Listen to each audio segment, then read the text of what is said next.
Aleluia. Graça e paz a todos. Hoje, na verdade, tem sido uma semana apreensiva, né? Tem sido uma semana difícil. Eu confesso aos irmãos e confesso que não tem sido fácil. E nós íamos continuar com a série, né? Que nós havíamos falado domingo, quinta e esse domingo. Mas o Senhor falou fortemente ao meu coração sobre um ocorrido no dia de ontem para ontem. A gente vai, como ser humano, querendo criar expectativas ou querendo criar soluções para resoluções de coisas que provavelmente o Senhor ainda não o permitiu, e a gente quer brigar com o nosso ego ou com a nossa carne, e a gente, sabe, é muito complicado, é muito difícil.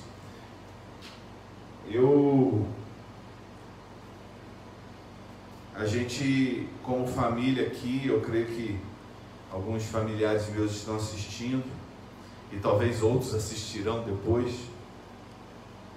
Nós perdemos um ente querido da nossa família,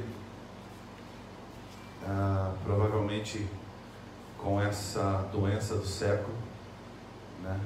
Com essa pandemia, e particularmente a ficha ainda parece não ter caído, porque era um homem alegre, era um homem feliz, um homem saudável, na medida do possível, claro, um homem que aonde chegava contagiava, aonde ele chegava, ele trazia alegria, ele trazia brincadeira, ele zoava muito, era um cara fora de série, foi criado conosco, né?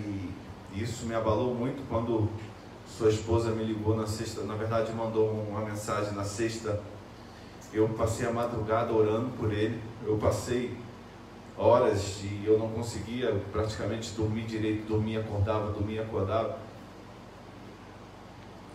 E infelizmente nosso amigo, nosso primo, nosso familiar perdeu a batalha para essa doença, né? Mas eu ficava indagando ao Senhor por quê, né? A gente, com as nossas manias, com nossas amizades e com o nosso amor, né? A gente fica se perguntando por quê. Por quê, Pai? Por que o Senhor deixou acontecer isso? Um homem com todos os planejamentos familiares que ele tinha, com todas as estratégias, com todos os sonhos com a sua esposa, com tudo que ele já havia feito e com tudo que ele planejava fazer. E o Senhor me levou exatamente a palavra que nós já ministramos há um tempo atrás, há mais de 1 ano e meio atrás, e eu ficava me perguntando, por que a gente não entende muitas vezes o recado do Senhor? Por que a gente muitas vezes não entende o que Ele quer que nós alcancemos? Por que muitas vezes a gente não entende? Por favor, nós não estamos aqui para levantar bandeira. Eu já acabei de falar, eu já falei muitas vezes isso e volto a repetir.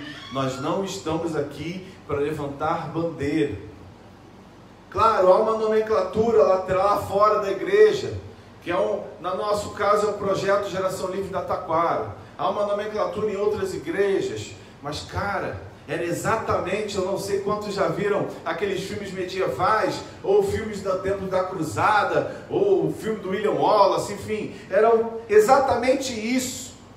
Cada exército, o próprio 300, cada exército eram compostos de diversas bandeiras. Viam bandeiras do norte, bandeiras do sul, bandeiras do leste, mas todos seguiam para um ponto estratégico, para um determinado caminho. iam atrás do rei. Todos cavalgavam, todos iam em direção com a sua bandeira, com as suas milícias, com os seus exércitos, com os seus treinamentos, com os seus dons, mas todos se fundiam e viravam um só. Todos se fundiam e viravam um grande exército do rei. Então, chega de achar que a sua bandeira, ou determinada bandeira, não a sua, determinada bandeira ou determinado nome de igreja é melhor que a do vizinho só porque você talvez tenha mais pessoas, ou talvez você tenha um dom específico que seu irmão não tem. Mas é o que a gente está falando aqui, o Espírito Santo ele dá conforme a nossa fé, sim, mas conforme o que ele entende, que você não vai conseguir se perder. E eu ficava pensando muito, porque era um primo que foi muito chegado a nós, sempre foi muito chegado. E a gente, infelizmente, o perdeu assim, estupidamente, em horas.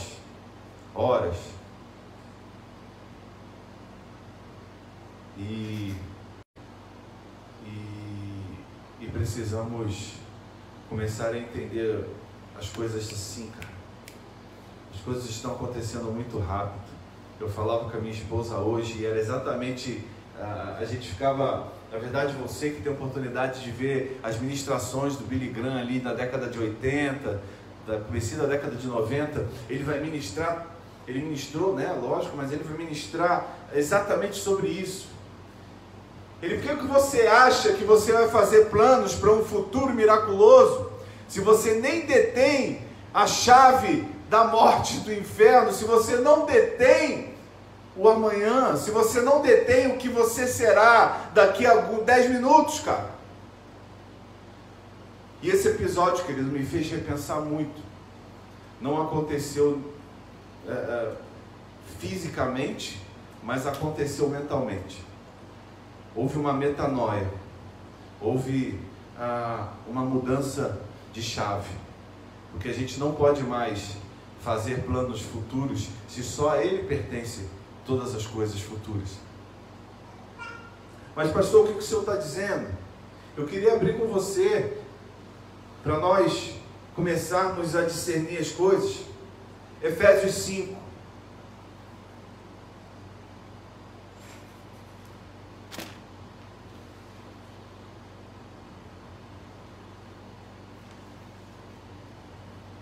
Efésios 5, querido.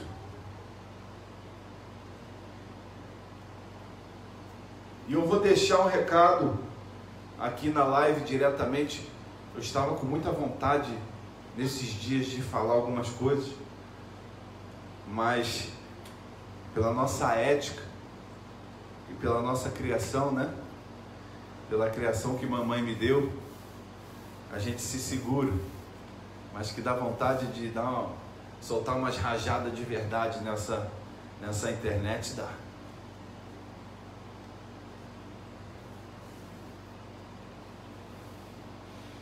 Efésios 5, a partir do verso 15. Vai dizer assim, a partir do verso 15: Portanto, vede prudentemente como andais. Portanto, vedes prudentemente como andais, não como nécios, mas como sábios. 16. Remindo o tempo, porquanto os dias são maus. 17. Pelo que não sejais insensatos, mas entendei qual seja a vontade do Senhor.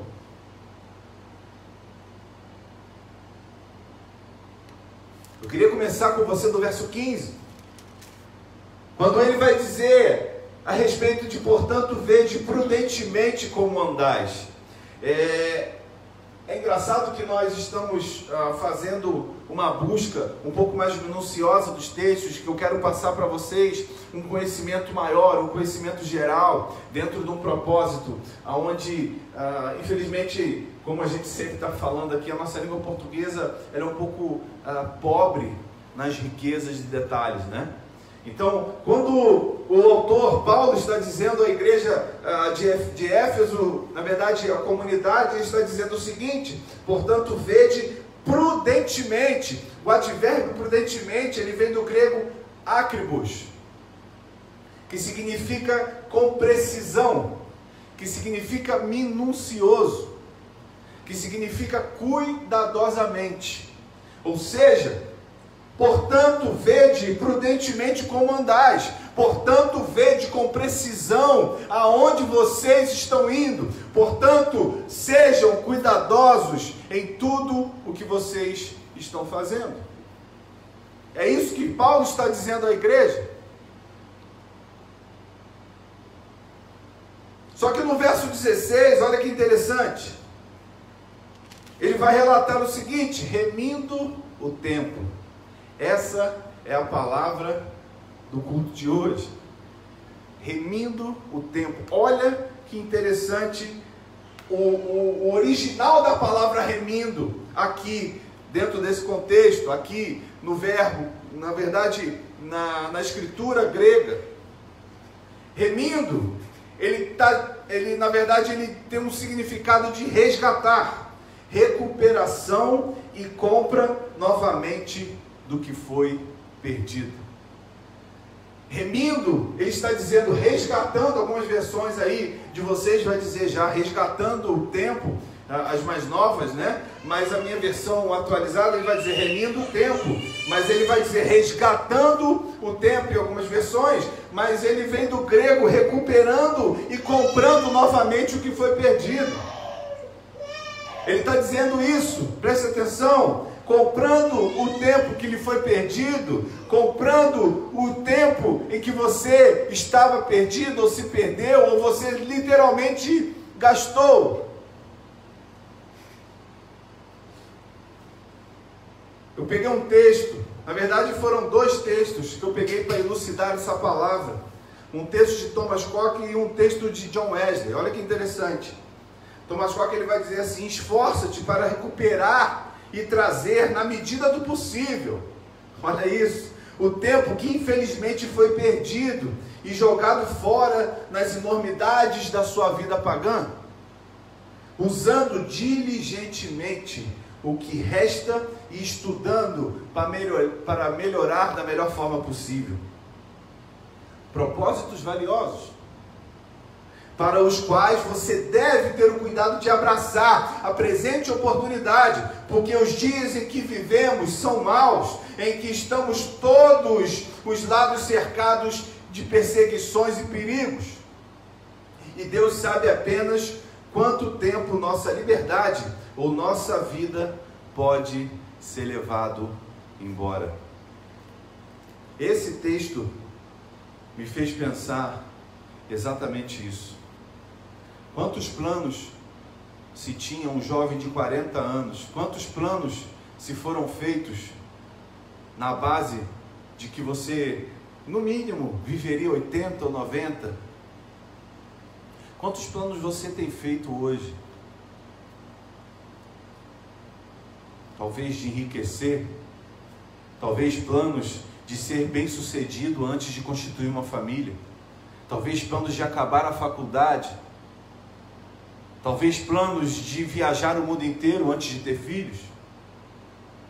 Eu lembro muito bem, a gente quando é jovem é meio doido também, né? Mas eu lembro muito bem, o primeiro planejamento que eu e minha esposa fizemos quando casamos, foi ter casa? Não. Foi ter carro? Também não. Foi ter filhos. Primeiro que, particularmente, se desse até hoje, todos que conhecem o métier, o meio, sabem que eu teria 4, né? Talvez adotaria mais uns 2, aí teria um futebol de salão. Ficaria bacana, né? Brincadeiras à parte, eu sou apaixonado por crianças. Eu já estou falando para o Gael e para a Júlia que no mínimo 3 de cada. Eu tenho 2 filhos, quem não me conhece, Gael e Júlia. Uma de 16 e um menino de 11. Falei, ó, 3 netos de cada. Não tem problema, se vocês não quiserem criar, eu crio. Pelo menos 2. Brincadeira. Se não me julgam aí pela internet, botam minha cara como se fosse um fascista. E eu não sou. Mas eu falei para eles, falei, cara, vocês precisam entender que o planejamento seu na sua vida, na verdade, não é seu. Se você mesmo declara, quando canta as canções aí que estão estabelecidas, que eu não vivo mais para mim, mas Cristo vive em mim, que agora eu não vivo mais eu, e você continua vivendo a sua vida normalmente, você continua fazendo planos através do que você acha mais sensato, ou através do que seu pai lhe ensinou, ou que sua mãe lhe ensinou. Não estou julgando que é errado, querido, mas por favor, entenda o verso 17, para que você consiga remir o tempo, para que você consiga resgatar, comprar de volta o tempo que foi perdido. Entendei qual seja a vontade do Senhor. Entende, querido, para que você consiga, aí sim, comprar o que foi lhe roubado, o tempo que você provavelmente gastou com coisas inúteis, o tempo que você ainda não entendeu, o discernimento ainda que você não conseguiu chegar. Não é sobre você, a gente já tem falado isso várias vezes. A gente tem visto tanta coisa ruim na internet, ruim. Desculpa a expressão da palavra, para não falar uma outra coisa aqui que revolta. Um egocentrismo, um humanismo desvairado. As pessoas perderam a noção das coisas. As pessoas acham que, infelizmente né? Que as pessoas estão indo para uma fé por um Deus que pode te dar, e não por um Deus que é Pai, e não pelo um Deus que Ele é apenas, mas sim pelo ter e não pelo ser. E o nome de Deus está sim sendo usado em vão, e o nome de Deus está sim sendo julgado, ou na verdade sendo usado, porque as pessoas não conseguem entender em nome do Senhor falando asneira, besteira. Texto fora do contexto, usando pequenos pedaços para o seu bel prazer. Chega. A gente não pode mais. É literalmente o que Paulo diz. Vocês estão gastando tempo com coisas inúteis. Olha o texto de John Wesley, para a gente completar esse raciocínio. Com todo o cuidado possível, resgatando o tempo, comprando o tempo de volta para si, economizando tudo o que puder para os melhores propósitos. Aleluia. Comprar todo o momento possível das mãos do pecado e de Satanás. Essa é a determinação, esse é o contexto da palavra remindo o tempo, comprando todo momento possível das mãos do pecado e de Satanás, das mãos da preguiça, tranquilidade, prazer, negócios mundanos, o mais diligentemente, porque o presente dias são maus, dias da mais grosseira ignorância, imoralidade e profanação. John Wesley. O que ele está dizendo? Exatamente o contexto de Paulo. Ele escreve esse texto para Efésios 5:16. Ele está dizendo o seguinte, querido: chega, a gente precisa estar diligentemente, com sabedoria, comprando as coisas, é o que ele vai dizer, né? tomando, resgatando o tempo, comprando o tempo que a gente gasta com coisas inúteis, ou até com Satanás. Ah, pastor, que blasfêmia. Não estou blasfemando. O Espírito Santo revela para quem é de direito. Pessoas ainda gastam, vendem, ou sei lá, tempo para coisas profanas, imorais e principalmente para ignorância. Existe uma diferença, querido, de ser verdadeiro e de ser ignorante. Eu consigo ser verdadeiro nesse tom de voz aqui. Eu não preciso alterar nada, eu não preciso dizer para você, nem apontar para você. Esse é um defeito nosso, esse é um defeito da cultura latina. A gente quer suplantar o nosso erro apontando o erro dos outros. A gente quer dar ênfase ao erro dos outros para que esqueça o nosso. Isso é gastar tempo. Mas olha que interessante. O verso 17 é um contexto muito lindo. Eu não sei quantos lembram do episódio de Atos 16. Quando Paulo ele está determinado a ir à Ásia. Depois você pode ler, vai ser Atos 16 a partir do verso 6, se não me falha a memória. Atos 16 a partir do verso 6. Paulo está determinado a ir à Ásia. Paulo falou, eu vou à Ásia de qualquer jeito. Mas o próprio Paulo, que escreveu a carta a Éfeso, entendeu que ele precisava remir o seu tempo, entendeu que o seu ministério tinha prazo de validade, entendeu que ele seria perseguido onde quer que ele fosse. É o que John Wesley está falando, cara. Se tua vida está tranquila, se você está manso que nem ganso, falar igual um amigo, se você está... Cara, tem algo errado. Tem algo errado. Se o próprio Cristo determinou que nós teríamos perseguições, seríamos açoitados, seríamos perseguidos no nome dele. Por favor, querido, tem algo errado. Reveja os seus conceitos, reveja as suas atitudes, reveja a sua vida com Deus. Reveja, tem algo errado. É o que Paulo está dizendo, olha só, eu não tenho tempo a perder, eu não posso perder tempo com ladainhas, eu não posso perder tempo com viagens que eu não vou produzir. E o que na verdade o Espírito Santo revela a Paulo, Paulo, você não vai à Ásia. Verso 17, entendei qual seja a vontade do Senhor. A vontade do Senhor, Paulo, não é que você vá à Ásia.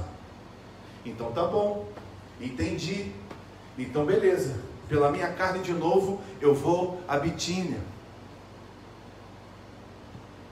Aí depois o próprio Paulo, na verdade Lucas, né, que é o autor de Atos, vai escrever o Espírito de Jesus, algumas versões. O próprio Cristo, diz Paulo, não é aí que você deve ir. Tá bom, Senhor, entendi a sua vontade. Então, deixa eu me calar um pouco, é o que a gente precisa fazer nesses dias. Por favor, pega essa aí.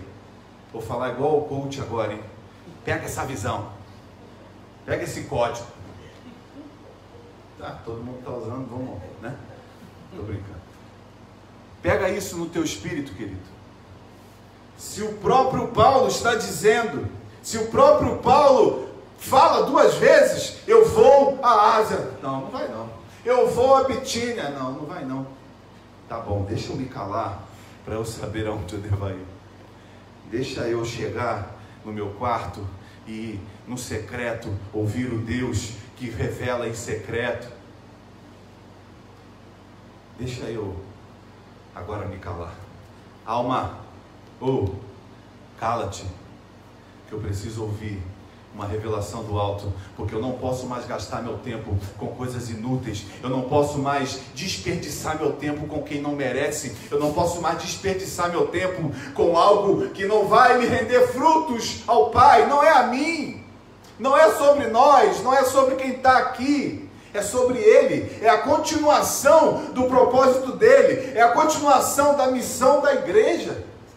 Ide por todo mundo, pregar o Evangelho a toda criatura, batizando-as em nome do Pai, do Filho e do Espírito Santo de Deus. Você precisa fazer discípulos, querido, assim como Ele o fez e assim como Ele o determinou.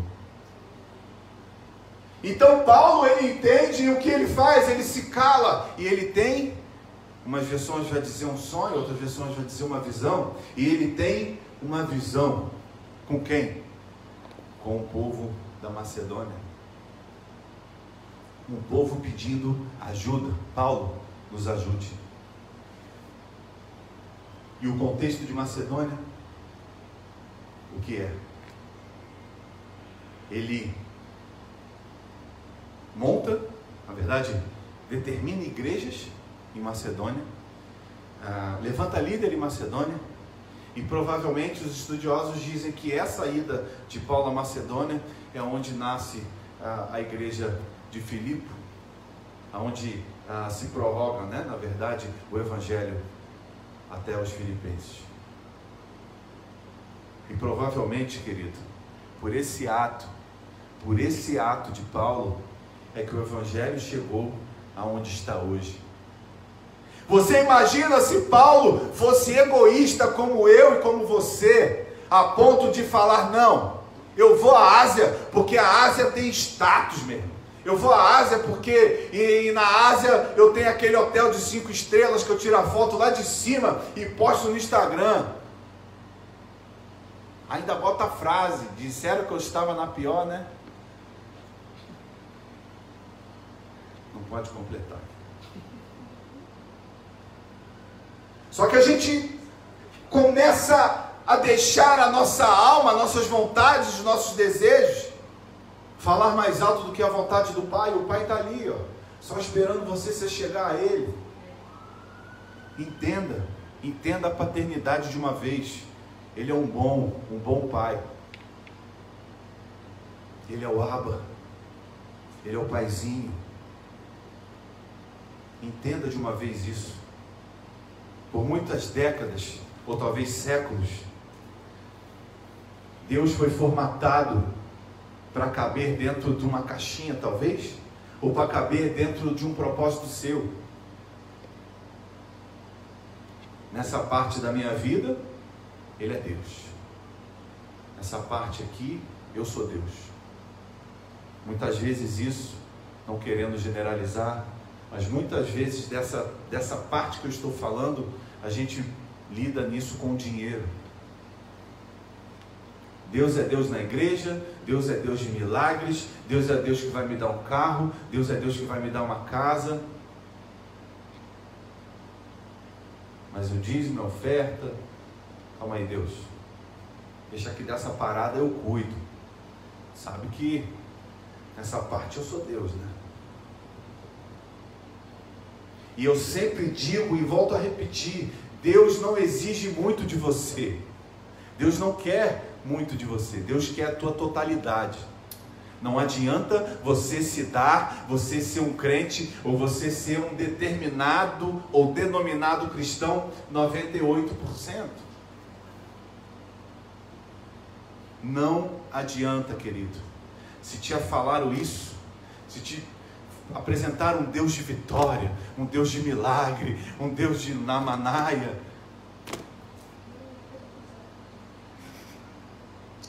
Ele é o seu bom Pai.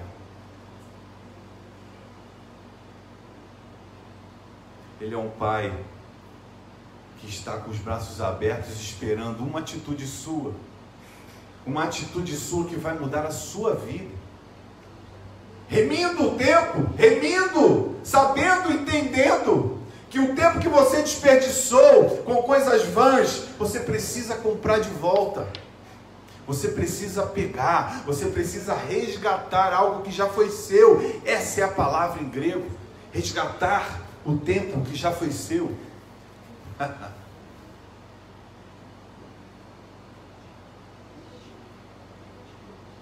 Lucas 19, a gente já vai chegar para o final.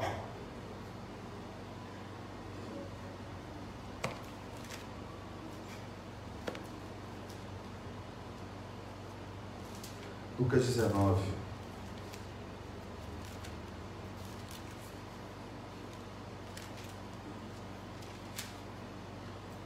Verso 42.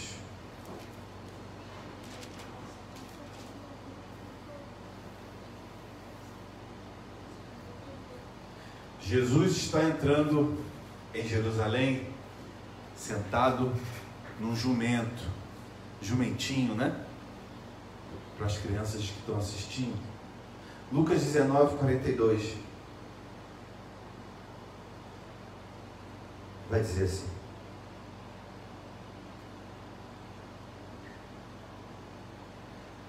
dizendo: se tu conhecesses também, ao menos neste teu dia, o que a tua paz pertence, mas agora isso está encoberto aos teus olhos. O que o próprio Cristo está dizendo aqui? Querido, em outras palavras, ele entrando em Jerusalém, olha o cenário, preste atenção no cenário, olha o cenário de Jerusalém na época, ele entrando em Jerusalém, sacerdotes no templo, sacrificando para que o Messias viesse. Preste atenção nisso. Sacerdotes no templo, oferecendo o sacrifício messiânico, oferecendo o sacrifício para o Messias, para que o Messias viesse, oferecendo o sacrifício sacerdotal. Olha isso.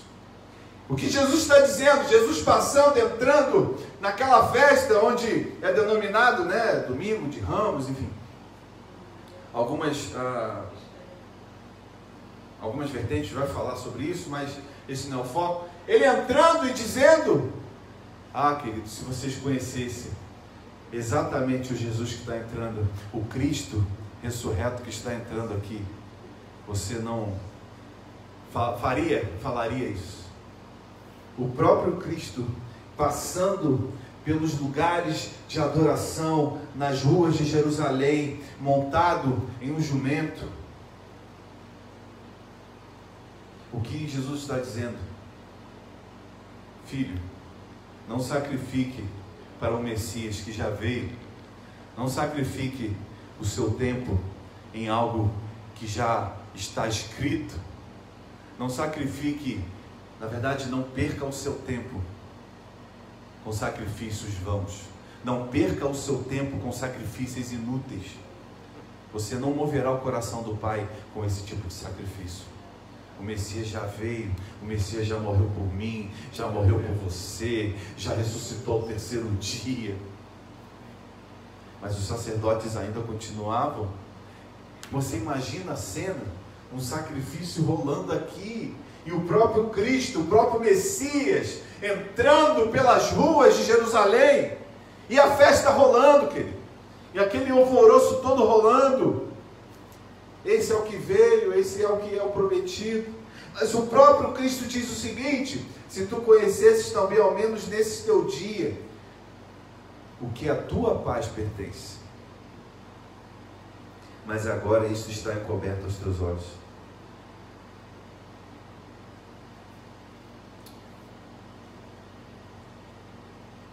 Sejamos sensatos.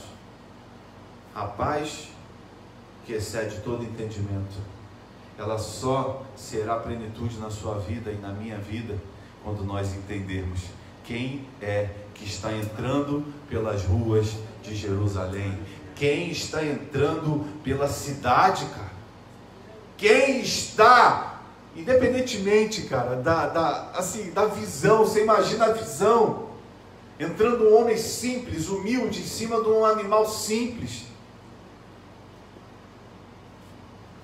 mas que todo poder lhe foi dado nos céus e na terra. Todo o poder lhe foi dado.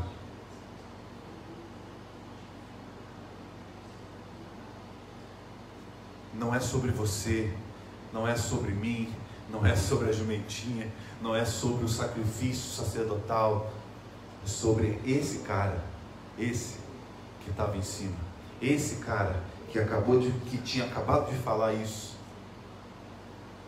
Ah, se pelo menos eles me conhecessem.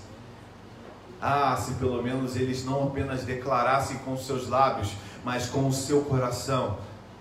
Se tu me chamas de Senhor e Senhor, mas não fazem o que eu digo, eu não posso ser Senhor e Senhor de quem não faz o que eu digo, ou de quem não vive uma vida segundo os meus preceitos. Querido, preste atenção. Avivamento é mudança de caráter. Avivamento é conversão, é mudança de rota. Não caiam em ladainhas, não caiam em coisas que estão começando a ser, não, virar o grande avivamento, e fogo, e glória, ei. Não. O avivamento é mudança de vida, é mudança de caráter, é pai sendo pai dos seus filhos, é mãe sendo mãe dos seus filhos, é pai tendo a responsabilidade de pai, de cuidar, de ensinar o caminho no filho onde ele deve andar. Isso é conversão, é ser mentiroso, deixar de mentir, é ser fornicador, deixar de fornicar, é ser adúltero, deixar de adulterar, é ser pornográfico, deixar a pornografia. Isso é avivamento. Não é simplesmente uma palavra. Avivamento é mudança de caráter.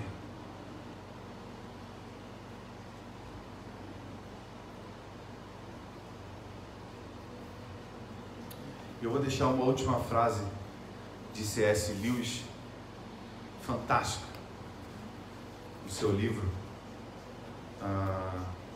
O Cristianismo Puro e Simples. Ele determina isso. Na verdade, ele relata isso, né? Dizendo: há um céu aberto dentro de um quarto fechado quando começamos a orar. Há um céu aberto dentro de um quarto fechado quando nós começamos a orar. Então gere intimidade com o Pai, que Ele vai te dizer aonde ir.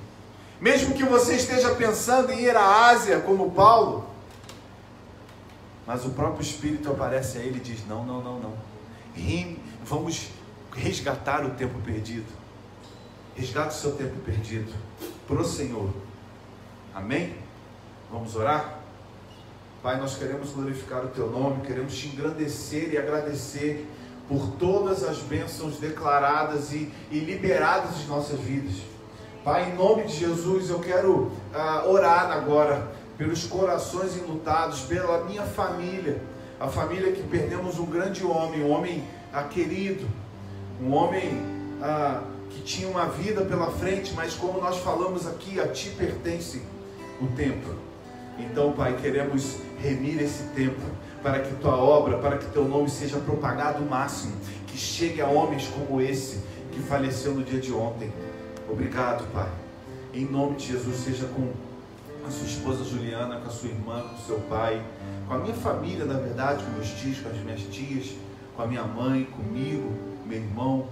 Em nome de Jesus Cristo, Pai, declaramos sobre cada lar aqui uma bênção, vinda do alto. Não milagres, maravilhas, claro, isso é consequência do Teu Evangelho, mas queremos declarar a Tua Shalom, que excede todo entendimento, a Shalom que vem do alto, a Shalom que tira todo o medo, a Shalom que gera o amor, que gera a esperança.